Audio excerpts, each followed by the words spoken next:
Assalamualaikum warahmatullahi wabarakatuh, sahabat sehat. Kembali lagi bersama saya Odin Wansa dalam acara Sehat Islami bersama Rumah Al-Ma'un Hatam. Di episode sebelumnya kita sudah membahas terkait konsep sehat Islami berdasarkan halal, Islami, dan juga bermanfaat. Melanjutkan dari episode sebelumnya, kita kembali bersama Dr. Muhammad Ali Toha. Beliau adalah seorang pengkaji kedokteran Nabi yang sudah lebih dari 35 tahun berkecimpung di dunia kesehatan Islami. Assalamualaikum Bapak Dr. Toha. Waalaikumsalam warahmatullahi wabarakatuh. Alhamdulillah. Sebelumnya kita sudah membahas ya Pak terkait sehat Islami yang halal, Islami, dan juga manfaat. Ya. Nah, untuk selanjutnya kita akan membahas terkait murah, aman, dan holistik, Bapak. Ya. Nah, menurut Bapak sendiri, gitu ya, dari Bapak sendiri, kata murah dari sehat Islami itu seperti apa itu, Pak? Ya, ya. Jadi begini, kalau kita menerapkan prinsip sehat Islami itu, kan kita bisa mengobati penyakit itu dengan berbagai macam bahan ya. Sampai bahan-bahan yang mudah sekali didapat, artinya ada yang ada di dapur kita ya kan, atau yang mudah ditanam atau mudah didapat di pasar dan sebagainya dengan harga yang murah. Jadi contohnya seperti saya pernah memberikan contoh adalah penyakit panas misalnya, ya kan, diobati dengan minum wedang jahe. Ini kan sederhana sekali, murah. Ya. Jadi kalau pengobatan tradisional itu kadang-kadang memberi kesan mahal, ya kadang-kadang ya, maka apa yang dianjurkan oleh Nabi itu adalah dengan cara yang paling mudah yang kamu kerjakan adalah dengan bahan-bahan yang mudah didapat di sekitar kita. Itu maksudnya murah, ya kan? Kemudian setelah murah apa? Yang kelima yaitu aman, ya kan? Jadi kita sering melihat di internet ya, di beberapa situs-situs yang ada di internet tuh kan kadang-kadang orang dengan mudah sekali memberikan resep-resep pengobatan, ya kan? Padahal resep-resep itu belum tentu aman. Tapi orang kita karena tergesa-gesa ya, lalu dia praktekkan aja. Misalnya orang mengatakan bahan A ditambah bahan B ditambah bahan C itu bisa menyembuhkan penyakit TBC misalnya gitu, ya kan? Nah, apakah betul bahan itu aman? Sementara yang memberikan itu orang yang tidak mengerti, ya kan? Kita kalau lihat di medsos itu tiap hari ada anjuran-anjuran obat tradisional, tapi yang memberikan saran itu bukan ahlinya. Betul. Sehingga itu menurut saya dari aspek keamanannya tidak terjamin. Tapi kalau Rasulullah SAW yang menganjurkan, ya, atau para sahabat sudah pasti aman. Ya kan, itu sifat amannya itu, ya. Kemudian yang terakhir apa? Holistik. Kita dalam menangani pasien itu jangan memperlakukan pasien seperti barang ya. Jadi kalau misalnya kita punya televisi rusak, ya kan, kita bawa ke reparasi. Orang akan mengganti bagian-bagian yang ada di televisi itu dengan mudah aja diganti sama dia gitu kan? Iya betul. Ya itu karena itu barang, ya kan. Tapi ini manusia. Yang sakit ini manusia. Jadi orang itu kan sakit tidak hanya semata-mata karena kuman, tapi bisa karena berbagai masalah termasuk masalah kejiwaan dia, ya, atau spiritualitasnya. Yang ini kadang-kadang tidak diperhitungkan. Jadi contohnya saya pernah mengalami ada seorang bapak sudah tua, itu dia datang ke tempat praktek saya, itu dia mengeluh bahwa keluhan dia adalah ketika dia sholat, ya, itu dia setiap Allahu Akbar, takbiratul ihram, kemudian dia membaca Al-Fatihah, itu dia hanya bisa membaca Bismillahirrahmanirrahim. Lanjutannya dia tidak ingat. Padahal dia sudah berpuluh-puluh tahun melaksanakan sholat. Tapi dia lupa membaca Al-Fatihah, ya kan? Jadi Bismillahirrahmanirrahim, udah berhenti dia. Wah, dia bingung, diulang lagi sholatnya. Bismillahirrahmanirrahim, tidak ingat lagi deh. Nah, ini ada masalah apa, ya kan? Apakah itu karena memorinya menurun? Ternyata kan tidak. Ternyata dia punya problem spiritual gitu.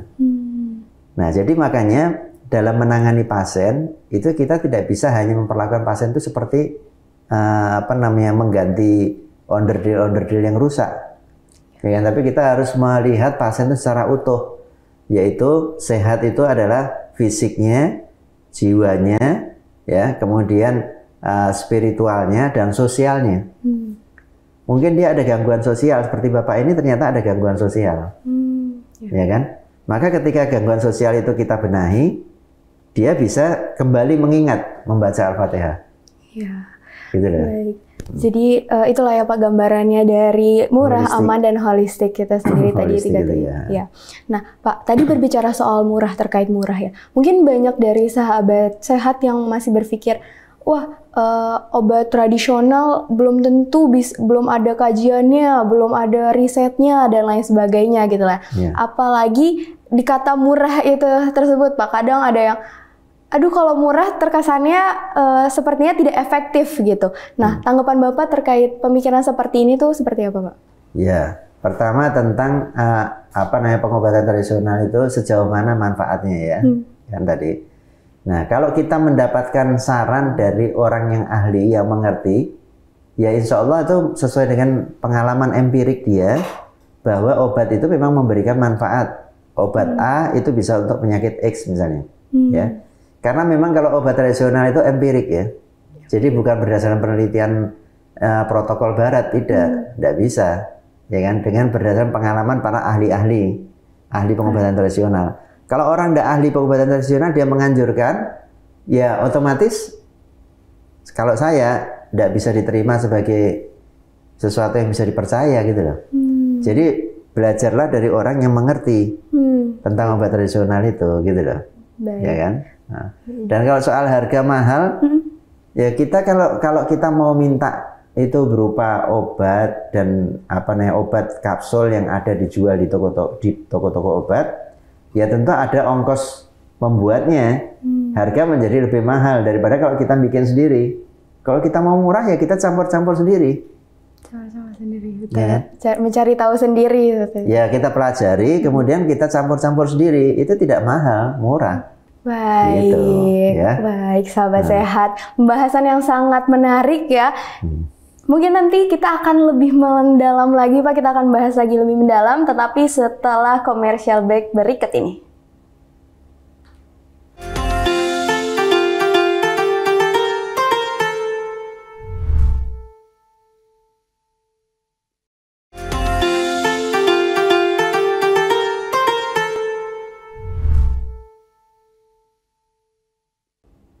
Kembali lagi bersama saya Odi Nuansa, sahabat sehat, melanjutkan perbincangan yang tadi bersama Bapak Thalha, Dr. Thalha. Kita tadi sudah berbincang terkait seseorang kalau misalnya diberitahu oleh orang lain gitu ya, kalau sakit harus minum madu dicampur ini, orang akan mudah percaya gitu ya. Melihat COVID yang kemarin ya Pak, setelah COVID kemarin itu banyak sekali yang memberikan saran-saran atau memberikan informasi terkait, oh kalau flu lebih baik minum ini dicampur ini gitu. Terus masyarakat otomatis percaya aja gitu Pak, walaupun yang memberikan terkadang bukan seorang dokter. Nah, menurut Dr. Thalha sendiri, bagaimana sih tanggapannya terkait hal yang ada tersebut? Ya itu kan salah kita sendiri. Ya kan, kita gampang percaya semua orang padahal orang itu bukan ahlinya. Ya. Jadi yang bisa memberikan resep atau obat-obat tradisional adalah mereka yang belajar pengobatan tradisional. Ya, dokter juga tidak semua dokter ngerti tentang obat tradisional kan, karena itu kan tidak diberikan di pendidikan di kedokteran, tapi orang belajar sendiri gitu kan.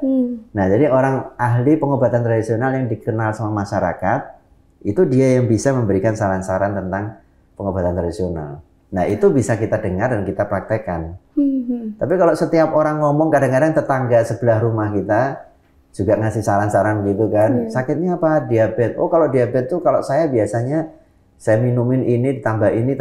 Bagus itu, gula darahnya langsung turun gitu kan. Kan yang terjadi di masyarakat seringkali begitu. Padahal dia nggak ngerti tentang pengobatan tradisional ya kan. Ya, kalau itu ternyata tidak memberikan manfaat, ya yang salah kita sendiri kan.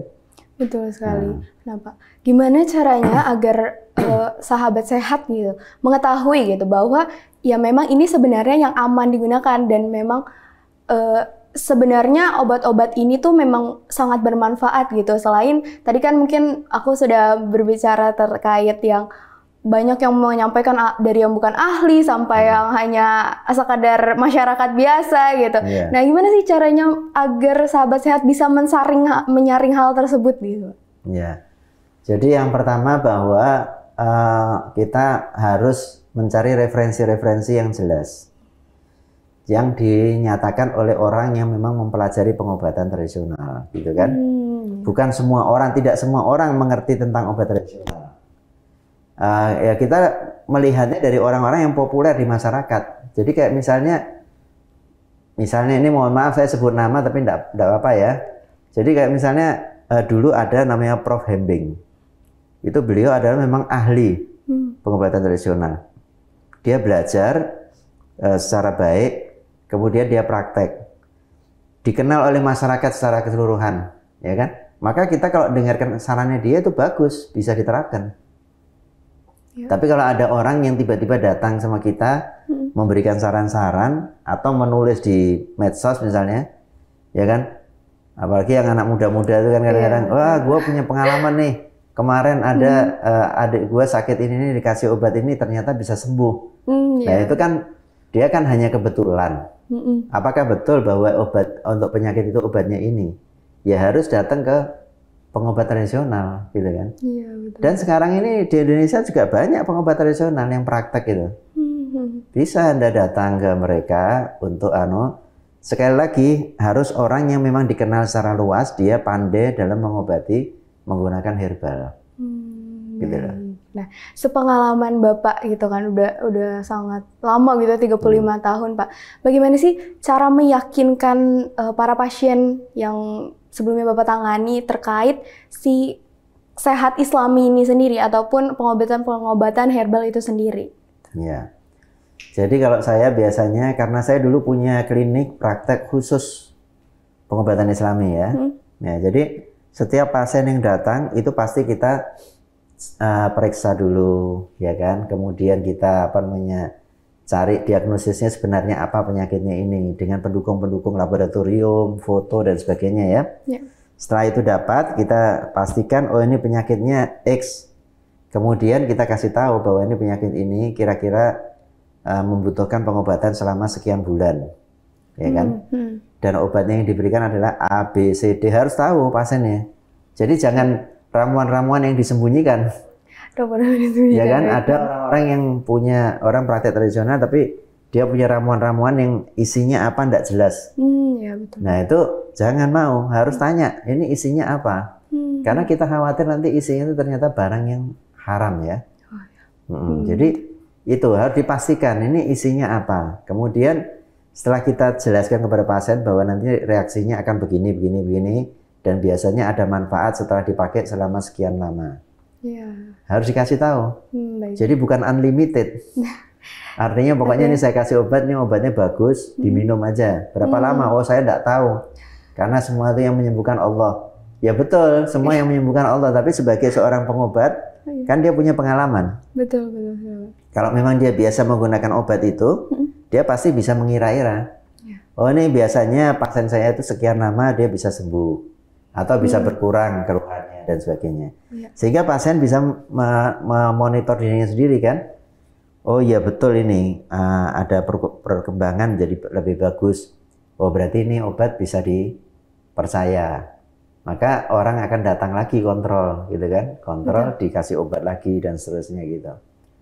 Itu saya rasa prinsip-prinsip yang sifatnya umum dan masuk akal sih. Ya kan? Dan kalau ada orang yang menyembunyikan ramuannya, kita harus hati-hati. Ya, berarti sahabat sehat kita harus lebih memake sure lagi gitu ya Pak. Dan untuk para dokter juga harus tetap menjelaskan secara lebih detail.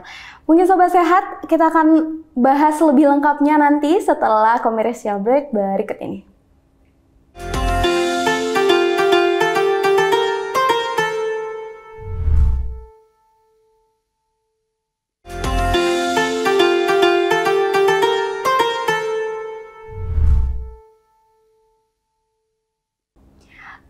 lagi sahabat sehat, tadi kita sudah berbincang terkait bahwa seorang dokter juga harus memberikan penjelasan yang detail gitu ya Pak, yang jelas kepada pasiennya. Nah ini mungkin nyambung dengan pengertian dari holistik itu sendiri ya Pak.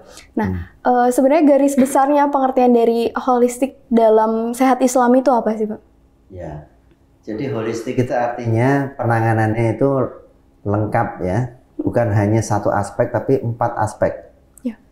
Jadi fisiknya diperhatikan pasien itu, kemudian jiwanya diperhatikan, kemudian spiritualnya, ditanya mengenai ibadahnya bagaimana, ya kan, sholatnya bagaimana, ada gangguan apa enggak. Nanti kadang-kadang itu ketemu tuh, ada kayak pasien dulu saya pernah itu, pasien dia bilang, ya saya sih sholat, tapi saya kalau isya itu saya tidak sholat karena saya itu rematik. Jadi kalau wudhu itu saya sakit semua sendi-sendi saya gitu misalnya. Ternyata dia tidak pernah sholat isya, ya kan? Nah itu di situ kita berikan wejangan sama dia bahwa dia supaya bisa memperbaiki ibadahnya, gitu kan? Nah kemudian yang keempat sosialnya, hubungan dia dengan tetangga, hubungan dia dengan orang-orang di rumah. Kadang-kadang ada problem, ya kan? Dan itu bisa menyebabkan memperparah sakitnya atau bahkan bisa menyebabkan penyakit tertentu gitu, keluhan-keluhan tertentu. Kan orang mengeluh itu belum tentu penyakitnya fisik kan? Iya betul. Misalnya dia sering sakit kepala, apa pasti itu karena ada gangguan di kepalanya? Belum tentu. Kadang-kadang karena dia stres atau apa hal-hal lain gitu ya. Nah itu seorang pengobat sehat Islami itu dia harus mempelajari semua itu. Makanya ya biasanya pemeriksaannya, wawancaranya sama pasien itu bisa agak panjang memang. Terutama pada saat kunjungan pertama. Ya kan? Jadi semuanya tuh nyambung ya Pak, dari mulai Islam rohaninya, terus di lingkungannya juga seperti apa. Nah Pak, sekarang tuh kan banyak fenomena anak muda yang suka mendiagnos dirinya sendiri gitu ya. Tanpa mengetahui itu benar atau enggak, balik lagi seperti yang tadi aku bilang, banyak sekali informasi di internet gitu ya terkait, oh kalau kamu seperti ini tuh kamu udah fix kena penyakit ini gitu. Nah gimana sih Pak caranya untuk anak muda agar tidak mudah mendiagnos dirinya sendiri dan tetap melihat gitu bahwa komponen-komponen dari sehat Islami ini tuh penting loh untuk anak muda itu sendiri. Ya kembali lagi seperti yang saran saya yang pertama tadi, belajar kan. Ya kan, harus mempelajari. Kan kesehatan itu penting sekali kan. Kenapa penting? Karena orang meskipun kayak apa prestasi ini itu kalau tidak sehat juga percuma. Ya kan, jadi ya kesehatan itu merupakan salah satu aspek yang paling penting sebetulnya setelah pendidikan ya. Pendidikan pun tidak bisa berjalan dengan baik kalau orang itu tidak sehat. Ya kan, jadi kalau seorang wanita misalnya suatu ketika dia akan menjadi ibu rumah tangga, akan punya anak, akan menghadapi problem-problem kesehatan, belajar dong, ya kan? Belajar bagaimana. Terus apalagi kan tadi saya sudah katakan pada awal tadi bahwa sehat Islami ini kan kita bukan hanya dapat manfaat dunianya saja, tapi mendapat pahala ya kan? Karena kita menjalankan sunnah yang diajarkan oleh Rasulullah SAW. Pelajari itu, dan insya Allah kita nanti ini dalam pertemuan-pertemuan selanjutnya akan ada pembahasan-pembahasan yang kalau orang mengikuti terus nanti akan dapat ilmu untuk bagaimana menjaga kesehatan dan sebagainya gitu. Iya baik. Ya, jadi sebagai anak muda kita juga harus sadar gitu ya Pak untuk belajar, mau terus belajar dan mau terus mengetahui lah ya terkait si sehat Islami ini sendiri, dan bahwasannya ketika kita ingin sehat, pasti semua apa yang kita laksanakan atau apa yang kita jalankan itu akan berjalan dengan maksimal gitu ya Pak. Iya, betul. Nah mungkin aku mau minta sedikit closing statement gitu dari Bapak dan juga mungkin terkait penjelasan lagi gitu ya, bahwa anak muda ini harus lebih aware juga gitu, dan mungkin untuk para dokter-dokter juga ya Pak yang tadi Bapak jelaskan sebelumnya harus menjelaskan secara detail apa yang diberikan kepada pasiennya, lalu apa juga yang diberikan ataupun apa yang ditangani oleh pasiennya. Ya, jadi untuk generasi milenial, generasi Z Dan juga sekarang yang terbaru ini generasi Alpha namanya ya. Ya, betul, generasi Alpha, Pak. Ya. Belajarlah terus. Kenapa? Masa depan Indonesia ada di tangan kalian. Kesatu itu. Masa depan kalian juga di tangan kalian juga. Ya kan? Kalau bangsa kita ini ke depan itu tidak punya kekuatan, tidak punya kemampuan, ya kan? Maka kita akan menjadi orang-orang yang ditindas oleh kelompok lain. Dari orang luar akan masuk ke Indonesia, dia lihat ini generasi Indonesia ini lemah-lemah. Masuklah dari luar, akan istilahnya menjajah, quote and quote ya. Artinya akan menekan dan mengambil manfaat sebaik-baiknya dari Indonesia. Dan kita akhirnya jadi apa? Jadi kuli. Ya kan? Bukan jadi yang berkuasa di negara sendiri. Jadi anak-anak muda harus belajar terus apa saja yang bisa memberikan manfaat untuk dirinya dan untuk masyarakatnya. Pelajari, ya kan? Dan amalkan, ya kan?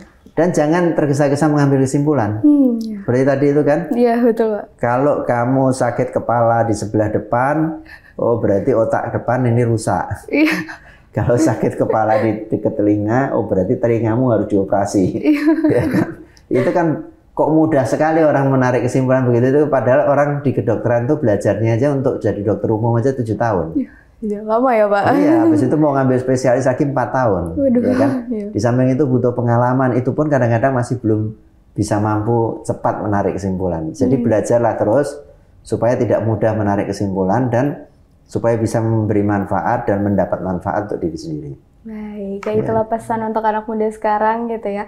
Harus terus belajar agar dapat memberikan manfaat tidak hanya untuk diri sendiri, tetapi untuk orang lain. Nah, selain closing statement yang saya ingin dapatkan, ada nggak sih Pak sedikit nasihat untuk sahabat sehat gitu ya, agar sahabat sehat itu lebih aware lagi terkait bahwa sehat Islami ini harus di start dari sekarang, dikembangkan gitu ya Pak, dan juga sahabat sehat harus menjalaninya.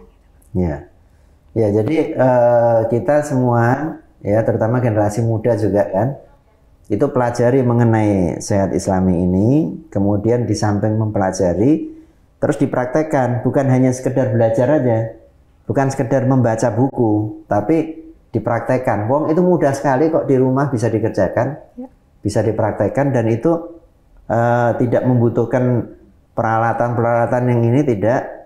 Dan setelah itu Anda bisa memberikan manfaat kepada diri sendiri dan juga kepada orang lain di rumah maupun di luar rumah.